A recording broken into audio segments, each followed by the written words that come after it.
षोडश अध्याय श्री भगवानुवाच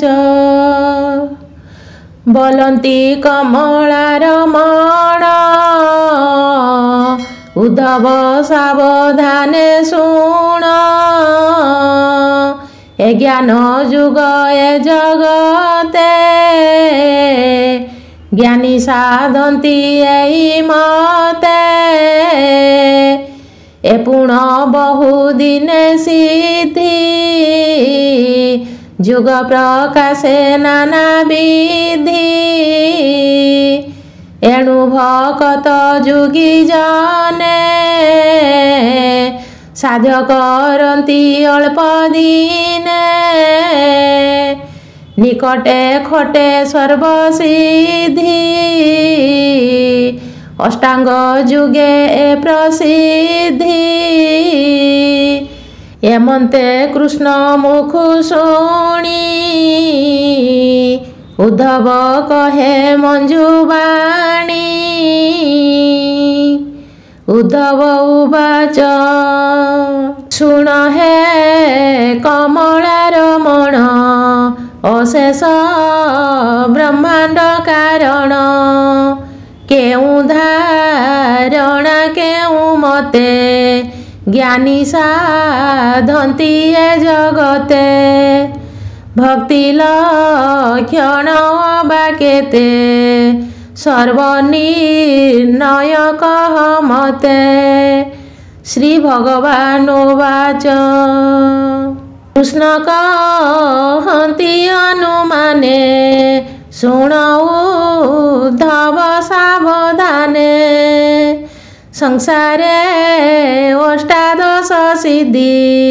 ज्ञानी साधन्ति नाना विधि सिद्धिंक मध्ये अष्टसार जेणु मु बोला ईश्वर अणिमा आदि अष्टनिधि भक्ति लक्षण ए प्रसिद्धि जेवण सिद्धि रहे शेषे स्वभावे तिनि गुणे मिसे अणिमा लंघिमा एबेनी महिमा आदि सिद्धि तिनि जुगिंक देहे थांति नित्य प्राप्तिर हई इंद्रियुक्ते प्राकाम्य स्तुति दृष्टि वसे ईशिता शक्ति परकाशे बसिता शक्ति जे बोलाई विषय ताकु न लागई अष्टम सिद्धि अवसिता जुगिंक मनोरथ दाता क्षुधा पिपासा जरा मृत्यु चेलुभ मोह गुण हेतु ए षड ऊर्मि निवारण सर्वज्ञ सिद्धि ए लक्षण प्राणीये अति दूरे थाई निंदास्त बने जहा कही से कथा जानई तक्षण दूर श्रवण एहा नाम विश्व संसार चराचर नित्य जाहार गोचर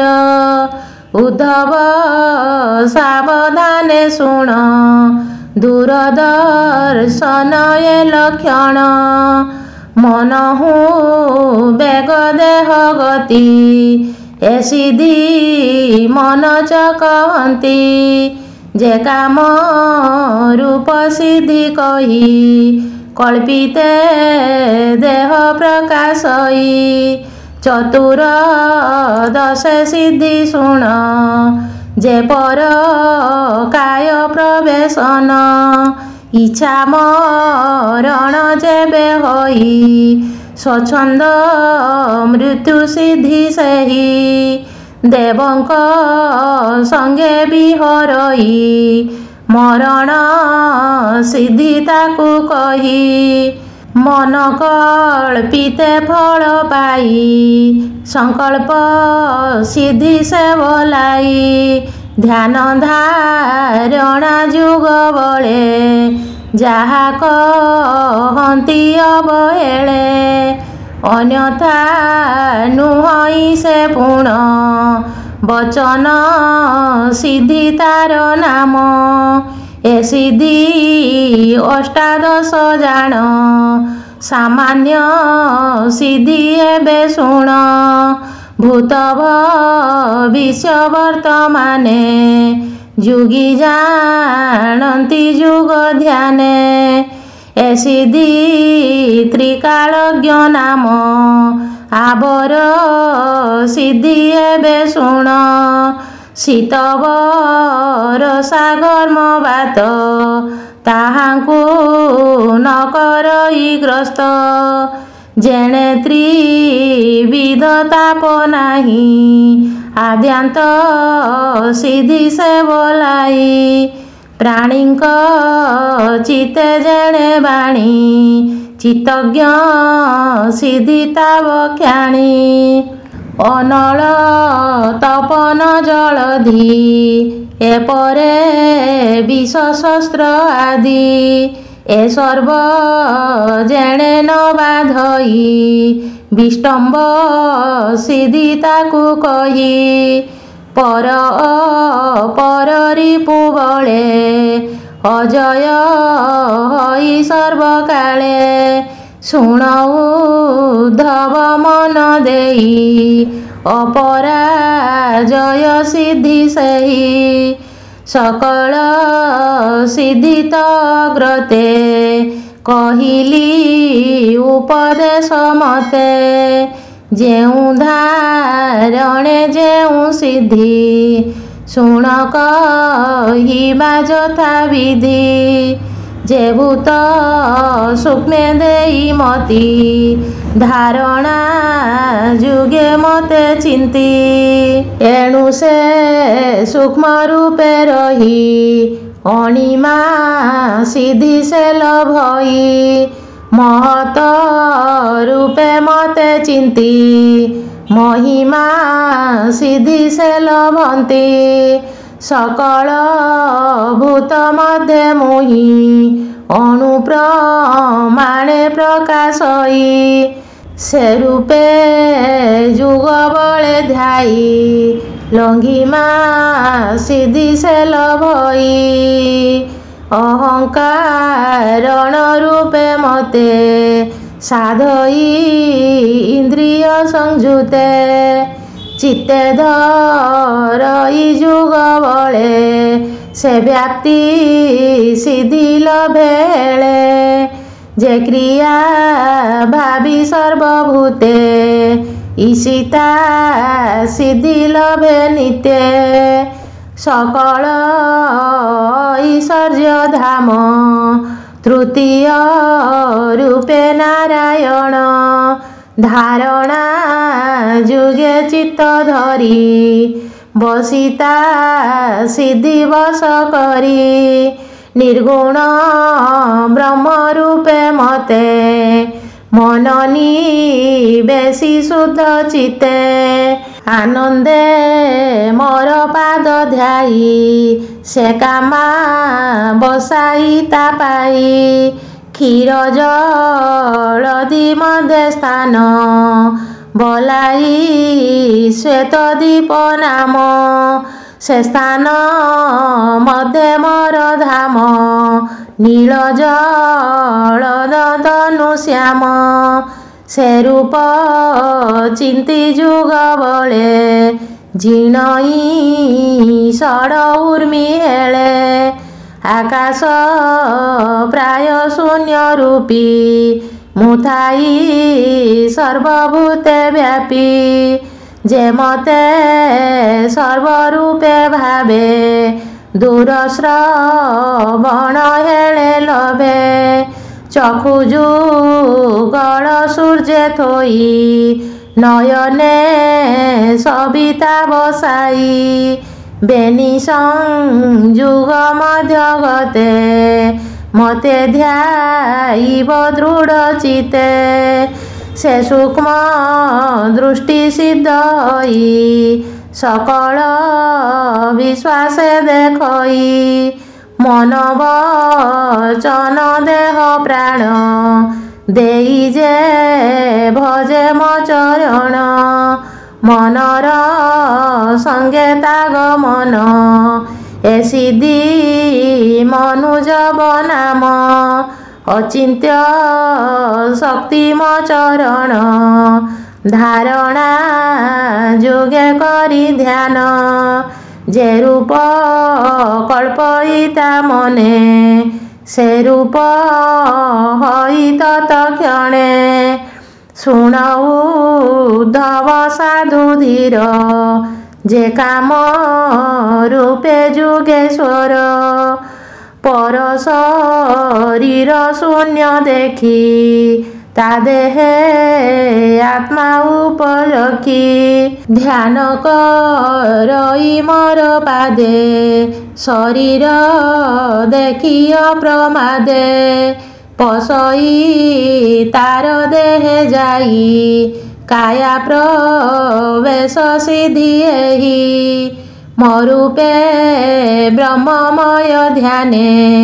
दृढ़े बसिब जुगासने प्राण तोलिब जुग बळे स्थापिब हृदय कमले पुणी तोलिब दृढ़ साधे देई स्थापिब ब्रह्मरंध्रे से ब्रह्मरंध्र भेदी बेले परम ब्रह्म आस्था मिले शुण हे भकत उत्तम स्वच्छंद मृत्यु एहा नाम नित्य मु सत्य रूपे थाई जे मते सत्य रूपे ध्याई साधिय मोर सिद्धि जुग भुंजई स्वर्ग बई भोग जे कल्प वृक्ष रूपे मते सत्य स्वरूपे चिंते निते धारणा जुगे ध्यान बळे संकल्प सिद्धि लभेळे संसारे हता कर्ता मुहि मो बिनु अन्य गति नाही मु सर्व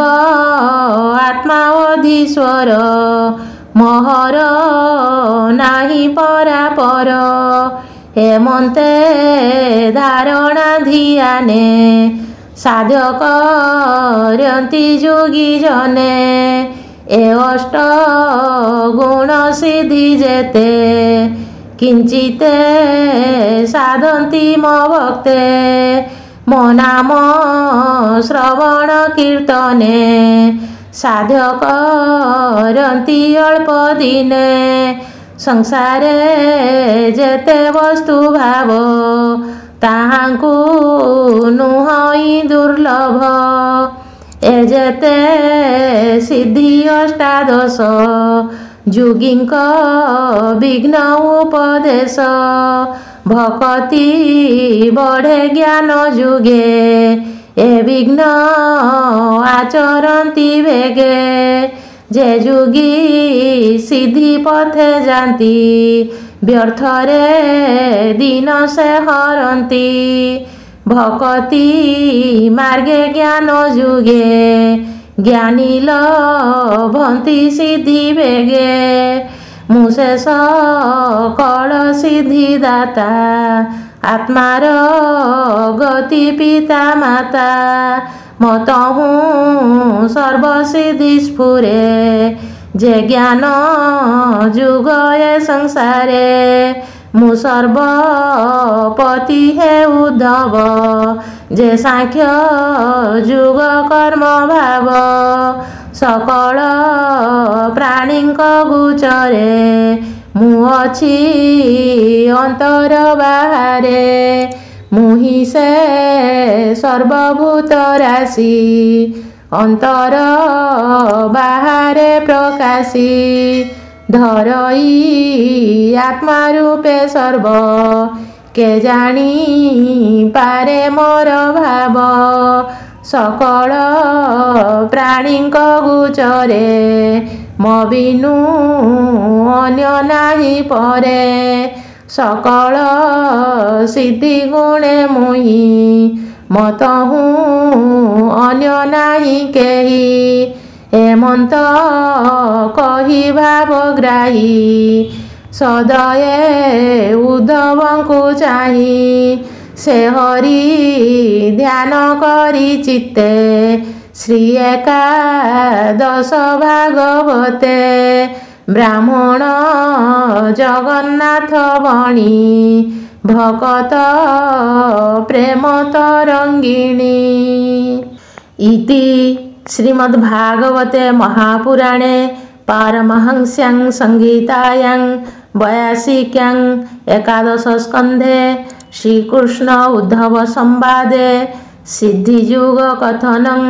ନାମ ଷୋଡ଼ଶ ଅଧ୍ୟାୟ।